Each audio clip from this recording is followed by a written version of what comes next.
Travis here again with Lucky Tackle Box. The realistic, lifelike swimming action of jointed swim baits has really become a favorite among anglers lately. So today, we're gonna break down how different retrieves impact the action of that bait using Biwaa's 5.5-inch Strout. So first, let's break down the equipment needed for this technique, starting in rigging. First, I like to spool up with Seaguar's 10 to 15 pound mono or fluorocarbon. I tend to go with fluoro because it has less stretch, which allows me to have more feeling and control over the bait.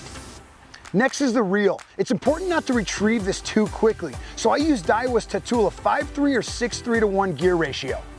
Lastly, I like to pair that up with about a 7-foot medium fast to extra fast rod. Having more give in that rod tip is gonna allow that bait to have more action, which we're gonna talk more in depth about right now in retrieval.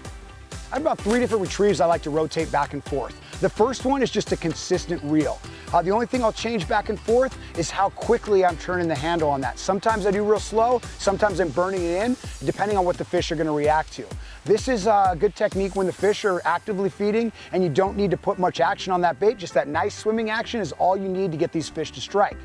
The second technique is actually a nice slow retrieve with little twitches every once in a while. This is a real good technique or retrieve when I'm actually fan casting and looking for where these fish are. So I'm really getting a nice swimming action. Every once in a while I'm getting a little erratic motion. That can be what triggers those strikes. The last retrieve is actually a very violent erratic motion. What I'm doing is I'll cast all the way out and I'm making twitches that rod the entire time and reeling at the same time. So that bait is moving and twitching the entire way, and I'll use this around structure, along docks and stuff, and this can trigger those real violent strikes. So make sure you're hanging on because this is where the real heavy, hard-hitting fish are gonna happen. In the mornings and evenings, bass tend to roam and not hold tight to the cover. So I fish along riprap banks, in front of and along docks, and in front of tule lines. But as that sun starts to come up, especially through summer, bass move to the shady side of cover. This is when I try to fish under and through docks or very close to any kind of other structure.